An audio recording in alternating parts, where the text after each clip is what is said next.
তাকবীর, নারায়ে তাকবীর, নারায়ে তাকবীর। মিছিলদেরকে আস্তে আস্তে এগিয়ে আসতে দিন, অত্যন্ত তারা জেনে যাক। তো যে কথা বলছিলাম যে 10 বিঘা রোডের উপর প্রাচীর দিয়ে ঘেরা এই দামি জায়গাটাকে দেখে লোভ হয়েছে আর যুক্তি দিচ্ছে এই এলাকার মানুষ বছরে একটা দুটা তিনটা 10টা মরে, তোরা 4 কাঠা ঘেরে নে আর 9.5 বিঘা জমিটা আমাদেরকে দিয়ে দে, আমরা এখানে বাস স্ট্যান্ড করবো। হ্যাঁ, गब्बर अभी जिंदा है, आओ आओ आओ, गब्बर अभी जिंदा है। अरे भाई, আমার বাপের জমিতে আমার দাদু ওখানে কবর আছে, আমার মা যে মা 9 মাস ধরে পেটে আমাকে রেখেছিল ওই মায়ের কবর ওখানে আছে, আমার দাদুর কবর আছে, আমার ফুফার কবর আছে।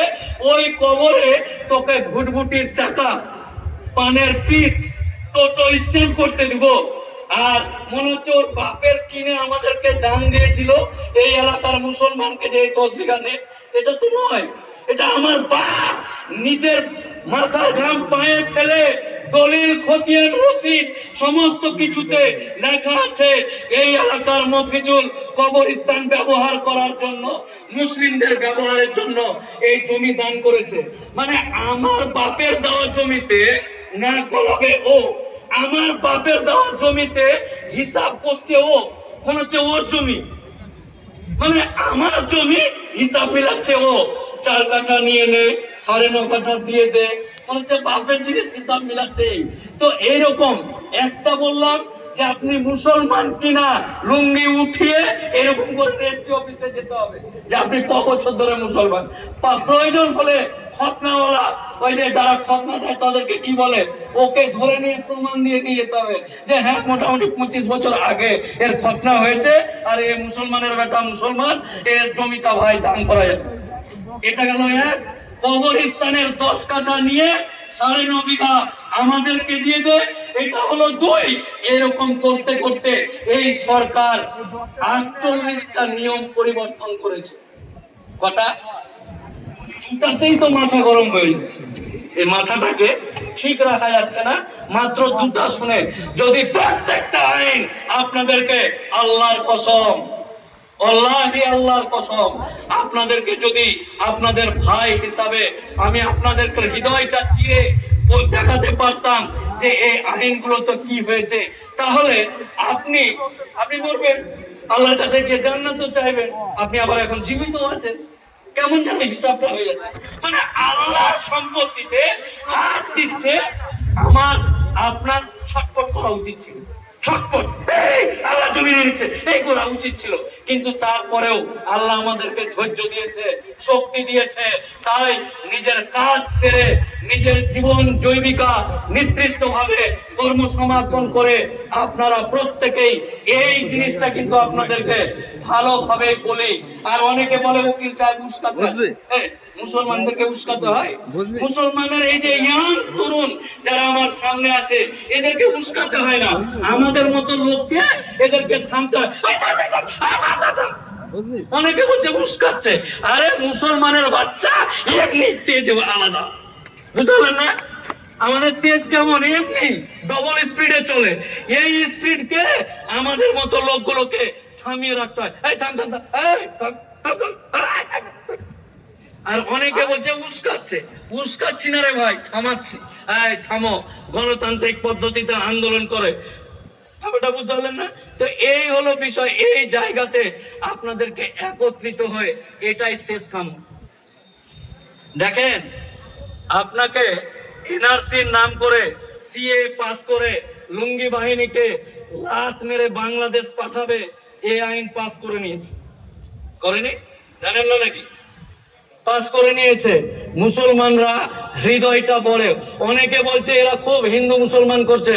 এই দীপঙ্কর বাবু, শ্যামল বাবু, আপনাকে বলছে ন্যায় ডাক্তার, কাঠ হৃদয়, চিরে বুক, দেখ এই জায়গাতে কোন মুসলমানের এই মঞ্চের সামনে থাকা এবং মঞ্চে থাকা কোন মুসলমানের যদি হিন্দুর প্রতি কোন রকম রাগ বিদ্বেষ থাকে, ডাক্তার নিয়েছে চিরেনে কলিজা দেখে নে, কোন রকম বিদ্বেষ কোন হিন্দুর প্রতি আমাদের নেই, কোন জৈনর প্রতি নেই, কোন খ্রিস্টানদের প্রতি নেই। কিন্তু হ্যাঁ, মুসলমানরা হৃদয়ে রাখতে ভালোবাসে, মুসলমানরা সবাইকে নিয়ে ভালোবেসে হৃদয়ে, আসো বাবা আসো, আই লাভ ইউ, হৃদয় অব্দি ঠিক আছে, I love you, I love you too, হৃদয় অব্দি ঠিক আছে। কেউ যদি মোদির মতো লোক এরকম আইন পাস করে, তারা যদি মনে করে মুসলমানের মাথায় উঠে যাব, আল্লাহর কসম প্রত্যেকটা মুসলমান হৃদয়ে রাখতে যেমন ভালোবাসে, তেমনি মাথায় উঠে যদি কেউ লাফালাফি করতে পারে, এক ঝিকে একদম সমুদ্রের গভীর তলে ফেলে দাও। আল্লাহু আকবার, আল্লাহু আকবার, আল্লাহু আকবার। ভালোবাসতে জানি, ইয়েস ইয়েস, আইন মানে, গণতন্ত্র মানে, সংবিধান মানে, সব মানে, সব মানবো, যা বলবে তাই মানবো। কিন্তু কসম আল্লাহ, আল্লাহর সম্পত্তিতে কেউ যদি হাত দেয়, সেই হাত নিজের জান থাকতে যত রকম যা করা প্রয়োজন করতেও রাজি আছে ইনশাআল্লাহ।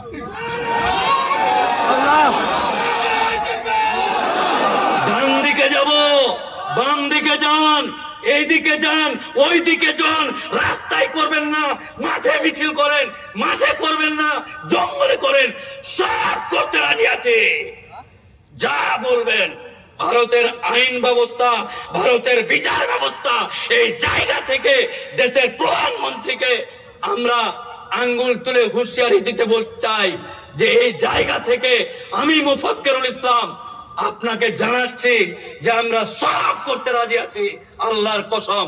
কোনো মতেই ভুল করেও আপনি আমার বাপের কবর, মসজিদ, মাদ্রাসা, আমার উলামা ইকরাম, ওলিয়া আউলিয়াদের কবর, মাজার, খানকা, দরগা, কোন কারণে যদি ভুল করে এই জায়গাগুলোতে হাত দেয়, আরে আমরা তাই যারা কারবালার ময়দানে উপস্থিত ছিলাম ইনশাআল্লাহ।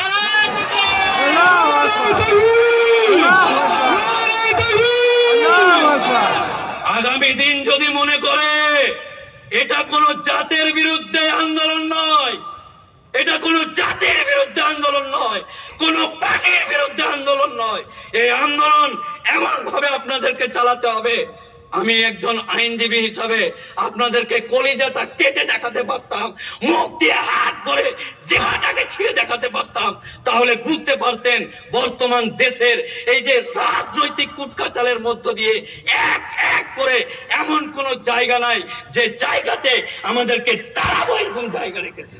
তাই আপামর জনসাধারণ কাছে একটাই অনুরোধ, আপনি ব্যস্ত ছিলেন, এনআরসি পাস হয়ে গেছে, আপনি ব্যস্ত ছিলেন উত্তরপ্রদেশের মসজিদ ভেঙে দিয়েছে, আপনি ব্যস্ত ছিলেন স্বামী স্ত্রী বউ বাচ্চা নিয়ে আপনার রাম মন্দির হয়ে গেছে বাবরি মসজিদ ভেঙে, আপনি ব্যস্ত ছিলেন, আপনি গুরুত্ব দেননি, আপনি কোনো কিছুই করেননি।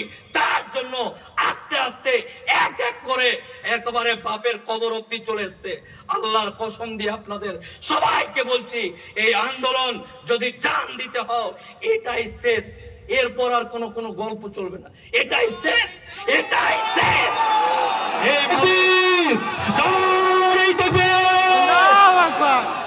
অনেকে টোন টিটকারি মেরে বলছে মুসলমানের ইঞ্জিন, এদের হর্স পাওয়ার ফুট করে উঠে ফুট করে নেমে যায়, এনআরসি এনআরসি এনআরসি এনআরসি, 3 তালাক 3 তালাক 3 তালাক 3 তালাক, ওকা পোকা পোকা পোকা, কালকে আবার ফুস বসে যাবে না। ব্রাদার ইসলাম, আমার অত্যন্ত কাছের মানুষ আপনার, আমার মায়ের পেটের ভাইয়ের কাছে যেমন দরদ, আপনারা প্রত্যেকে আমার কাছে ততটা গুরুত্বপূর্ণ এবং ততটা দরদের। আপনাকে মানতে হবে যে বর্তমান দেশের পরিস্থিতি জেনে আপনাদের সামনে আমি বক্তব্য দিতে এসেছি। কোন রাজনৈতিক কারণে, কোন লোভ, কোন ইচ্ছা, এই এলাকার জয়নালকে বলছে, এই জয়নাল, মফিজুল, আব্দুর রাজ্জাক, তোর বাপের কবর বাঁচাতে এসেছি রে ভাই। কলকাতা হাইকোর্টের আইনজীবী মুফাক্কিরুল ইসলাম, তার শ্রদ্ধেয় আব্বাজান যদি মারা যায়, হাইকোর্টে মামলা করে, সুপ্রিম কোর্টে মামলা করে, আমার নেটওয়ার্ক, আমার চেন, আমার ক্ষমতা প্রয়োগ করে আমি যদি মনে করি আমার বাপকে ধর্মতলার বুকে কবর দিব পারবো, এই ক্ষমতা আল্লাহ আমাকে দিয়েছে। আল্লাহু আকবার। এই ওয়াকফের কালা কানুন মানছি না, মানবো না। এই নরেন্দ্র মোদীর কালো হাত ভেঙে দাও, ঘুরিয়ে দাও। এই নরেন্দ্র মোদীর কালো হাত ভেঙে দাও, ঘুরিয়ে দাও। আমার বাপের কবর বাঁচাতে ব্যারাকপুরের এই মুসলমানটির দরকার, এটা নয়। এই এলাকার জয়নাল যে সারাদিন ভ্যান চালাচ্ছে, এই এলাকার মফিজুল, এই এলাকার রশিদ, এই এলাকার কালু, এদের জন্য এসছি ভাই। জিনিসটা আমি হয়তো বোঝাতে পারলাম না। আমি আমার বাপের কবর দিতে গেলে যেখানে ইচ্ছা হবে আমার নেটওয়ার্ক ক্ষমতা এটা ওটা যেটা সেটা লাগিয়ে আমার বাপকে যেখানে মনে হবে সেখানে কবর দিবে। চাচা এই কদিন পর মরবি, কবরস্থান বাঁচাবি না তো কি করবি? কোন জায়গায় কবর দিবে? না আমি গঙ্গাতে ভাসাবো। এখানে তোর বাপের কিনা জমিতে কবর দিতে যায় না, মায়ে ভাসাতে দিবে। হ্যাঁ, যাদের মা গঙ্গা ওখানে বলে ভাষা, আমার মায়ের ইয়েতে ভাষা। তাই কোন প্রশ্ন, কোন কাহিনী, কোন চালাকি, কোন বুদ্ধি, দেখেন একটা আন্দোলন করতে না যাওয়ার অনেক রকম রাস্তা আছে। হ্যাঁ ওরা তো করছে, আমি করব পরে, আমি ভেবেছি করব। একটা আন্দোলনে উপস্থিত না থাকার অনেক রকম বাহানা আছে। আমার বউকে পৌঁছাতে হবে ডাক্তারখানায়, আমার দাদুকে নিয়ে যেতে হবে ওই হাইড্রোসিলের অপারেশন করাতে। বাহানা অনেক দেওয়া যায়, কোন রকম বাহানা ছাড়া আল্লাহর কসম দিয়ে আপনাদের সকলকে বলছি এটাই শেষ কামড়। এই কামড়েই যেন বুঝতে পারে মুসলিম সম্প্রদায়ের উদার মানসিকতা। এদেরকে যদি একটু চিমটি কাটাকাটি করি কোনো ব্যাপার না, কিন্তু কোন কারণে মুসলমান যদি সেন্টিমেন্ট নিয়ে নেয়, কোন কারণে এই মুসলমান সমাজ যদি মাইন্ডে নিয়ে নেয়, এনআরসি হয়েছে মাইন্ডে নিয়ে নি, 3 তালাক পাস হয়েছে মাইন্ডে নিয়ে নি, এটা তো আমরা মাইন্ডে নিয়েছি। আমার বেঁচে আছি, আমি বেঁচে আছি, আর আমার বাপের কবরে টোটো চালাবে? হ্যাঁ, আমার কি রক্ত পুজ হয়ে গেছে নাকি? হ্যাঁ, না না, আমার রক্ত পুজ হয়ে গেছে। আমি বেঁচে আছি, আমার বাপের কবরে টোটো চালাবে, আমার বাপের কবরে পানের পিঠ ফেলবে, আমার দাদার কবরে গাড়ির চাকা ঘুরাবে, আর আমার রক্ত পুজ হয়ে গেছে। আমার রক্ত নাই, আমার রক্ত লাল না, আমি পুজ নোংরা হয়ে গেছে, আমার রক্তটাই নেই। তাই যদি এটা কেউ মনে করে থাকে মুসলমানদের রক্ত পুজ হয়ে গেছে, নোংরা হয়ে গেছে, তাই এদের বাপ নে আর দাদু নে আর কে নে, মসজিদ নে মাদ্রাসা নে, কোনো ব্যাপার না। আগামী দিন একত্রিত হয়ে 26-এ ব্রিগেড আছে, ব্রিগেড সমাবেশ আছে। নিজের তাগিদে একদম নিজের দোকান বন্ধ থাকবে সেই দিন, চাকরি থেকে ছুটি নিব। কেন না, তো বাপের খবরটাকে আগে বাঁচিয়ে আসি, তারপর ভ্যান ট্যান চালাবো, রিক্সা ফিক্সা চালাবো পরে। এটাই হচ্ছে আমাদের শেষ কামড়। তাই ব্রিগেডের মাঠে এই আন্দোলন করার লাভ হয়েছে। আপনারা যারা এখানে এসছেন, আপনারা হয়তো আমি বোঝাতে পারছি না, কিন্তু এই আন্দোলনের যে লাভ, এই আন্দোলনের যে পেশার, এই আন্দোলন যে মোচার, আপনারা এমন ভাবে এর আগে যারা আন্দোলনে যোগ হয়েছে এমন মোচার মেরেছে, এই মোচারে সুপ্রিম কোর্টের মতো জায়গাতে গিয়ে সরকার, চুন সরকার, मोदी सरकार में बोल रहा है कि ना ना ना ना ना, এই যে মোদি সরকার নিজেই সরকারটা উঠে গিয়ে সুপ্রিম কোর্টের জজের সামনে বলছে না না, আমরা কখন বলেছি যে আমরা হিন্দুরাকে ঢুকাবো? আমরা কখন বলেছি যে মুসলমানের মসজিদ কমিটিতে 2টা হিন্দু 3টা জৈন বৌদ্ধ নিব? না না না না না, এটা আমরা বলিনি। আমি কেন্দ্রীয় সরকার মোদির চেলা যে হই না কেন, আমি মাইক ছুড়ে বেরো দেবো একদম। একটা জলের বোতলের জন্য এরকম করছে, এই সত্যি বাবা,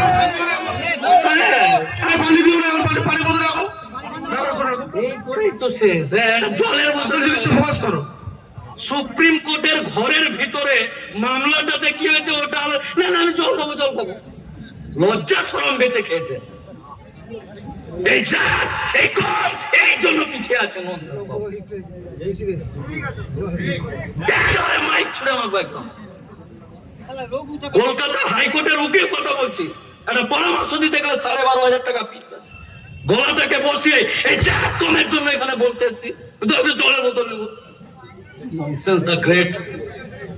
সুপ্রিম কোর্টে এই সরকার, সুপ্রিম কোর্টে মোদির লোক, মোদির কোর্ট করে সরকার জজের সামনে বলছে, হুজুর माय लॉर्ड, আমি मोदीर चमचा, मोदी का गुलाम बोल रहा है। मैंने तो कभी नहीं बोला कि मस्जिद कमेटी, दरगाह कमेटी, खानका कमेटीতে হিন্দুদেরকে নেগা, অন্য জাতের কা মানুষ আয়েগা, এরকম তো বলিনি হুজুর, আমি তো কোনোদিন বলিনি। আর লোকসভাতে ওদের সংখ্যা বেশি, ওইখানে একবারে টেবিল থাপড়ে থাপড়ে বলছে, কই রে ঘুষেগা, কই রে করনে দেগা। তো এই হলো আন্দোলনের লাভ। তাই আগামী দিন একত্রিত হয়ে, সংঘবদ্ধ হয়ে, এক বোতল জলের জন্য নয়, নিজের জান থাকতে নিজের রক্ত দিয়ে এই আন্দোলনকে সাকসেস করার প্রসঙ্গে চাও। নারে তাকবীর, নারে তাকবীর। অনেকে বলছে এই কাঠমোল্লা, অনেকে বলছে এই কাঠমোল্লা, এই মোল্লা, তোদের আল্লাহর ঘর নিচ্ছে, তোদের আল্লাহর কি শক্তি কমে গেছে? নাউজুবিল্লাহ। বলছে তোদের আল্লাহর ঘর নিচ্ছে, আল্লাহ বাঁচাবে। আমি তাদেরকে উত্তর দিয়েছি, আপনারা উত্তরটা জেনে নেন। আমরা ইসলাম শরিয়তে বিশ্বাস করি, আর শরিয়ত কোরআন হাদিস বলছে শেষ নবীর পরে কোন নবী আসবে না, শেষ নবীর পরে কোন নবী আসবে না। আর আল্লাহর ঘর আর মক্কা বাঁচাতে যেমন আবাবিল পাখি, এইটুকু পাখি পাথর নিয়ে মেরেছিল, ওই আবাবিল পাখি আসবে না। হযরত আলীর মতো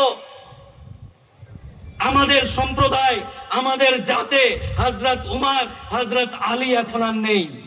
আমরা, হে আল্লাহ, এই মঞ্চ থেকে মহান আল্লাহ তাআলা, এই পুরো কায়নাতের মালিক, আমার মালিক, আপনার মালিক, আকাশের মালিক, পাতালের মালিক, সকলের মালিক, পৃথিবীর মালিক, এই সৃষ্টির মালিকের কাছে আমরা জানিয়ে দিতে চাই এই মঞ্চে উপস্থিত থেকে, হে আল্লাহ, হে আল্লাহ, আল্লাহ আল্লাহ আল্লাহ, আমাদেরকে আবাবিল পাখির মতো তুমি শক্তি দান করো আল্লাহ। আমিন।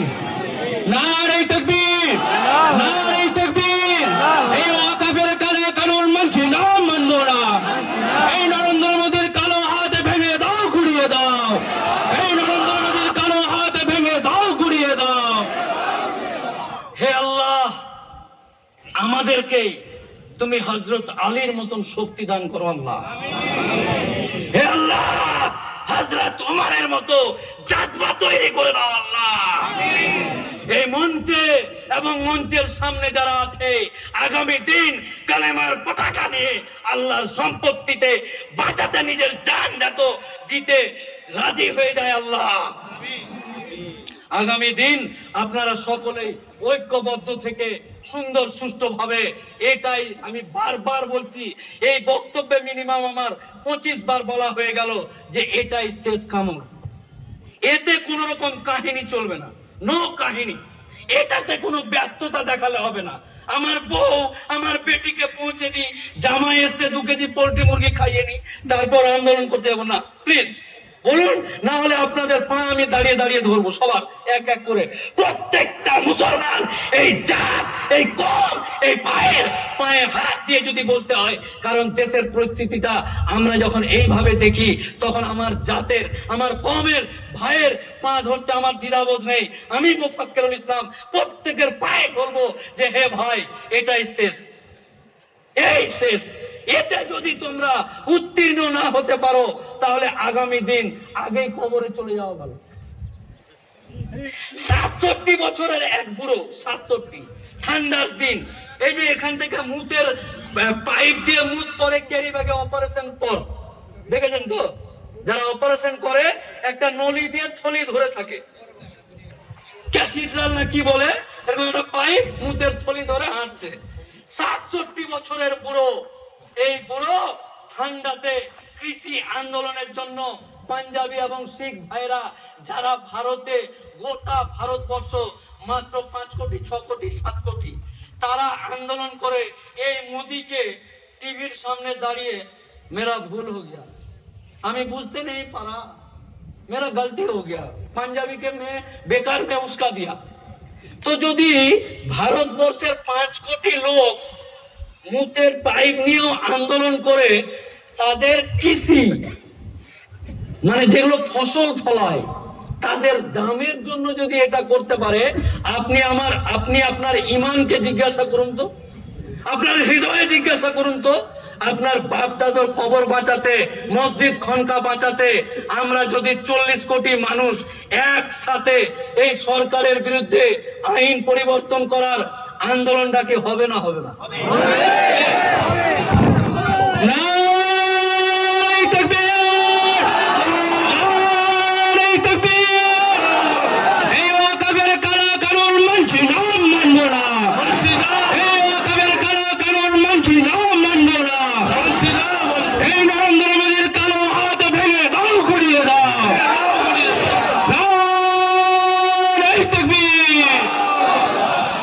আপনাদের সকলকেই এই হাত আপনাদের পায়ের কাছে থাকলো, এই হাত আপনাদের হাতের কাছে রাখলাম, আপনারা যেন আগামী দিন এই আন্দোলনকে সুন্দর সুষ্ঠুভাবে এগিয়ে নিয়ে গিয়ে একেবারে শেষ দেখানো অবধি না ক্ষান্ত হন, না বিরাম হন, না শান্তিতে থাকবেন, না আরাম করবেন, কোনো কিছু করবেন না। এই আশা রেখে আগামী দিন আরো বৃহত্তর আন্দোলনের ডাক দিয়ে আর এই সরকারকে চোখে চোখ রেখে হুঁশিয়ারি দিয়ে ইমিডিয়েট এই আইন থেকে 48টা রকমের ধারা যেটা আছে সবকে বাতিল করে, যদি না করে তাহলে আগামী দিন কিভাবে মোচড় মারতে হয়, এই হাত যদি কারো পায়ে হাত রাখতে পারে, এই হাত কিছু জিনিসকে মোচড়ও দিতে পারে। এই বলে আমি আমার বক্তব্য শেষ করছি। আসসালামু আলাইকুম ওয়া রাহমাতুল্লাহি ওয়া বারাকাতুহু। পতাকাটা ঠিক করে ধরো ভাই, পতাকা যার যার আছে সবাই সুন্দর করে পতাকা ধরবেন, আর যদি না পারেন তাহলে সুন্দর করে গুটিয়ে, না তো নুপুর শর্মা আমাদের প্রিয় হাবিব, আমাদের রাসূলকে যিনি কটূক্তি করেছিল, ওই নুপুর শর্মার চাস্তো ভাই এখানেও আছে, বুঝতে পারলেন না? ওই নুপুর শর্মার চাস্তো ভাই ওইটাকেই ফটো তুলে একেবারে হ্যাঁ বাপের বিয়ে হয়ে গেছে, বরযাত্রী ডাকছে। তো এরকম ঘটনা ঘটছে। তাই যারা পতাকা, দেশের পতাকা, দেশের গর্ব সুন্দরভাবে নিয়ে থাকবেন এবং এই পতাকা সুন্দরভাবে সুরক্ষিত রাখার প্রত্যেকের দায়িত্ব। আপনারা সকলেই ভালো থাকুন, আর আল্লাহ যেন আপনারা শেষ পর্যন্ত এখানে বক্তব্য চলবে, অনেকজন আছেন, আমার বন্ধু, আমার ভাই আদম শফি খান কলকাতা হাইকোর্টের অ্যাডভোকেট এবং বারুইপুরে বাড়ি, বারুইপুর কোর্টের তিনি অ্যাডভোকেট, আপনাদের এখানকার জামাই। হ্যাঁ, জামাই বললে তো ওটা মুশকিল আছে না, এটা উকিল বললে একটু চলে গেলেন কোনো ব্যাপার না, জামাই যদি হয় মানে গিয়ে বলবে হ্যাঁ তোর বাপের বাড়ির ওখানে চলে যাচ্ছিল সব, 3 দিন যেতে পাবি না তুই। তো যাই হোক, সকলে ভালো থাকবেন, আর আগামী দিনে এই আন্দোলনকে এগিয়ে নিয়ে যেতে হবে। আপনাদের সকলের সুস্বাস্থ্য কামনা করে আল্লাহ তাআলার কাছে হযরত উমরের মতো জজবা, হযরত আলীর মতন শক্তি আল্লাহর কাছে চেয়ে আমি এই বক্তব্য শেষ করছি। আসসালামু আলাইকুম ওয়া রাহমাতুল্লাহি ওয়া বারাকাতুহু। নারায়ে তাকবীর, একবার হাত তুলে নারায়ে তাকবীর, আল্লাহু আকবার, নারায়ে তাকবীর, আল্লাহু আকবার, পানি উপরে নারায়ে তাকবীর, আল্লাহু আকবার, নারায়ে তাকবীর, আল্লাহু আকবার। দেহে রক্ত থাকাকালীন আল্লাহর সম্পত্তিতে নাক গলাতে দিচ্ছি না, দিব না, দিচ্ছি না, দিব না, দিচ্ছি না, দিব না, দিচ্ছি না, দিব না। নারায়ে তাকবীর, আল্লাহু আকবার, তাকবীর, নারায়ে তাকবীর, আল্লাহু আকবার, তাকবীর, আল্লাহু আকবার। দেহে রক্ত থাকাকালীন এই আইন মানছি না, মানব না, মানছি না, মানব না। আল্লাহ আমাদেরকে শান্তি দাও, আল্লাহ আমিন, আল্লাহ আমাদেরকে হেদায়েত দাও, আল্লাহ আমিন, আল্লাহ আমাদের মরে যাওয়া হৃদয়কে তুমি আবার জাগিয়ে তুলো, আল্লাহ আল্লাহ তোমার জন্য জান দিতে হলো, জান দিতে রাজি আছি। নারায়ে তাকবীর, ভালো থাকুন সকলে, আসসালামু আলাইকুম। আসসালামু আলাইকুম ভাই, বসুন বসুন। আমাদের এই গাছ নিয়েছে আমার ভাই উপহার, গাছটা নিলাম, ভালো থেকো। আপনারা সবাই বসুন, আমাদের আলোচনা সভা চলবে। এখন আপনাদের সম্মুখে বক্তব্য রাখবেন কলকাতা হাইকোর্টের বিশিষ্ট আইনজীবী জনাব আদম শফি খান সাহেব।